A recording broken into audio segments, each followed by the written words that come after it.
Now, is the Conservative Party anti-women? Or to put it another way, how worried should the Tories be about their apparent lack of appeal to women voters?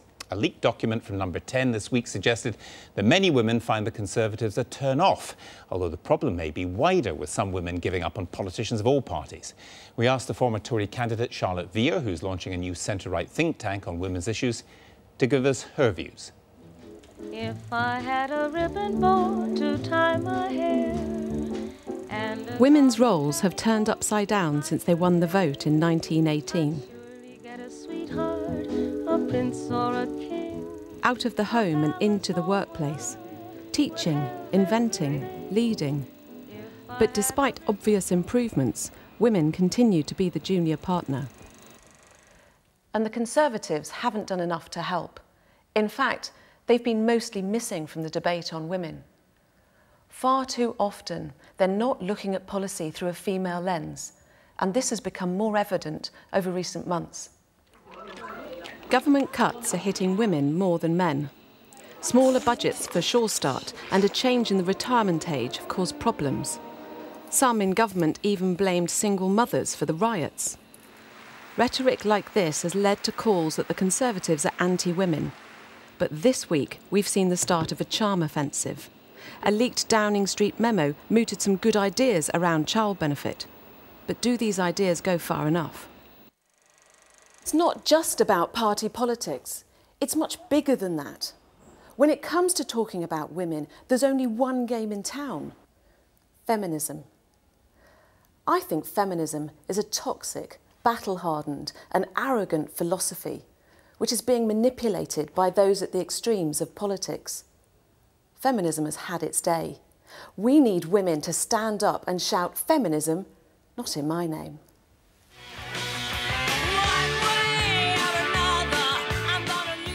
Feminism is mostly seen as being anti-men. Just take Harriet Harman's recent decision to hold women-only meetings at Labour Party conference. Feminists have alienated men and in some cases caused quite a backlash. Who can forget Conservative MP Dominic Raab calling some feminists obnoxious bigots? Feminists prop up the bloated public sector with their blinkered adherence to the radical anti-cuts agenda, which is helping nobody, least of all women. They vilify the private sector. Businesses are blamed for not bending over backwards and dancing to the feminist tune. And feminism is obsessed with equality of numbers rather than the aspirations of women. We see endless diversity coordinators shoehorning women into jobs. Can this really be good for women? Conservative MP Nadeem Zahawi has written a book on how we might avoid financial meltdown in the future.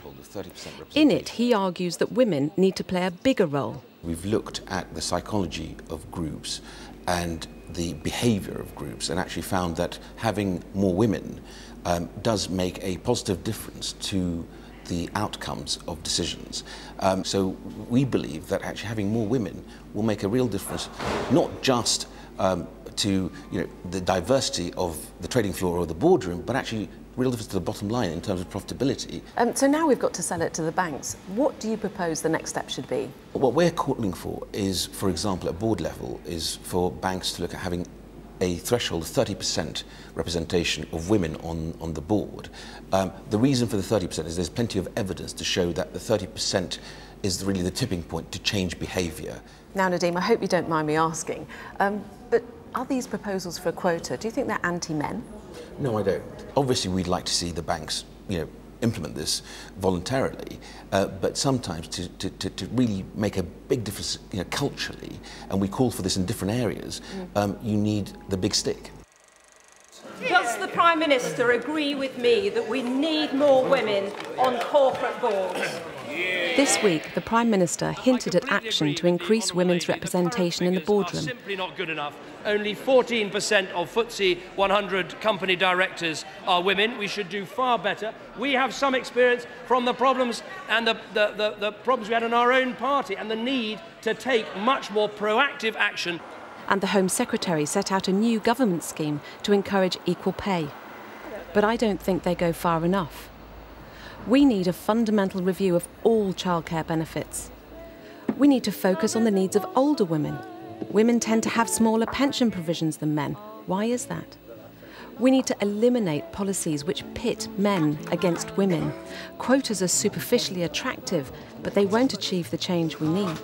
We need a powerful ministry for women with a cabinet-level minister. Ahead of the party conferences, these issues are finally creeping onto the agenda. But can we keep them there? Well, Charlotte Vere is with me now, and we're joined by the Labour MP and Shadow Treasury Minister Angela Eagle, who was famously told in the Commons earlier this year to calm down, dear, by the Prime Minister.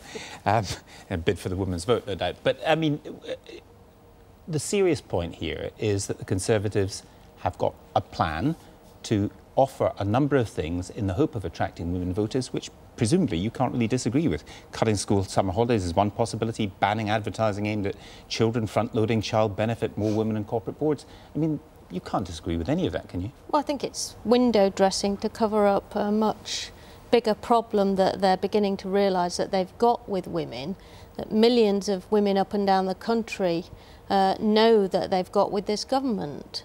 And that is that the cuts agenda is being aimed at them more than other people, that more money is being taken from women and children. For example, in George Osborne's cuts to benefits and support than tax increases on the banks who caused a lot of the economic troubles in the first place. We know from when we get nasty little glimpses of what people really think that there's really quite an anti-women approach to this government. We had the University Minister, David Willetts, blaming women for the lack of job opportunities for working class men. We've heard these rumours that Steve Hilton, the Prime Minister's policy guru and number 10, is wanting to abolish maternity rights for women. We've seen 500,000 women suffering from having their pension age rise. Women aren't silly out there, you know. They know when the government is doing You'll have another go at it in a minute, but the main point here... Disadvantage them. OK, the main point here is this is window dressing, and you've not exactly covered yourself in glory, because you go some of the way into thinking you've got to do more for women. I mean, I will agree on one point, you know, with Angela, is that I think that the government needs to do much more, and that to a certain extent, you know, some of the items that was in that list do look a little bit like window dressing. But I think what is absolutely critical is that the government is now focusing on women. And as you say, women have come out poorly from the cuts. But that is not because they are women. It is because we have to make the cuts. And women represent the sort of jobs that actually are being cut. But that is the complex issue, is why are women in those jobs, not that they're being cut. But George Osborne said that we were all going to be in this together, and this government promised the electorate before the election that this would be the most family-friendly government ever. And then, what's that got to do with women? I don't understand. What they've actually done is the opposite. They're aiming cuts and policies disadvantaging women more than anything. But if there's more women, in public service jobs, and public service is going, they're going not because they're women, they're going because public service jobs are going. That's the argument. Well, I think that it all started off pretty badly, didn't it? I mean, the first thing that this government did was actually to say that people who are accused of rape should have anonymity for no reason at all, and there had to be a cross-party campaign to stop that happening. And then they forgot to do an equality assessment of the budget, which was required by law. When we actually looked at George Osborne's choices and the choices that were made in last year's budget, we saw that women were affected 3 times more than men by the budget, and twice as much as men. But I think, women aren't silly, you know. They know when they're being disadvantaged. But women certainly aren't silly, and I think the problem that we have at the moment is that women are being treated like second-class citizens, where all of a sudden, no, indeed not, by your previous government. The issue is that women need to be treated like grown-ups, and actually we need to put into place things that benefit women, not just because they are women, not equality for equality's sake. We need to make sure that women within their working life and their non-working life can fulfil their potential. And that is what is critical. So that's why when in that leak number 10 document we were talking about the child benefit being flexible, I think that's a very good thing. That is something that could be really developed. All the government have actually done with child benefit, firstly, is freeze it, and secondly, they're going to take it off some women in a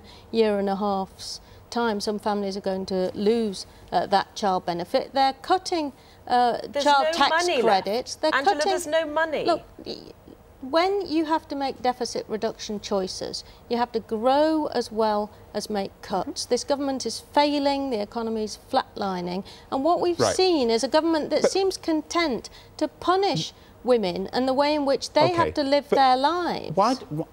I was struck by, you know, your attack on feminism there. Is it impossible to be a conservative and a feminist? Those two things cannot be. I think the issue is that feminism nowadays, and it's I've been out on the streets talking to people about this. People see feminism in a very negative light. If I talk about what my beliefs are, I say I want to do something for women, I want to try and broaden the debate for women. You go and ask most normal, politically moderate people, will start rolling their eyes. They're expecting quotas. They're expecting special jobs for just women. I thought women need to earn feminism was their astonishing. jobs.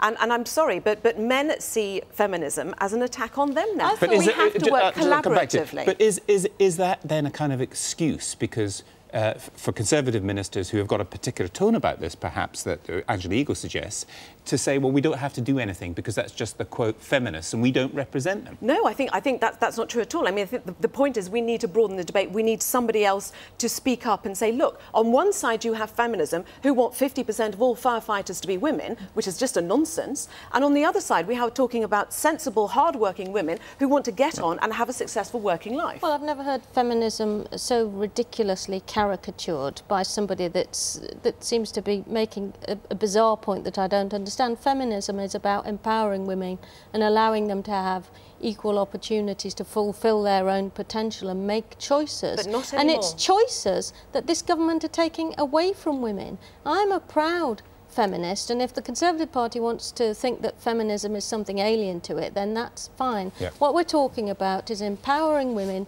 giving them choices, and allowing them to reach their full potential. Right. What David Willits was talking about was saying you can either have working class men having opportunities or women. That shouldn't be the choice. Let you have the last word on that. In terms of tone, I mean, the thing the Prime Minister said, calm down, dear, which was some people took as a joke, some people took as offensive. Don't forget what he said to Nadine Dorries last week, which was really offensive. Exactly. I mean, do you think he's got the tone wrong? I think there is always, in this circumstance, there should be improvements in tone. I think that that is widely recognised. But I do think that actually transferring the focus to women, there's a huge amount that can be done for the economy and for our society. OK, we'll leave it there. Thank you both very much. Thank you. Well,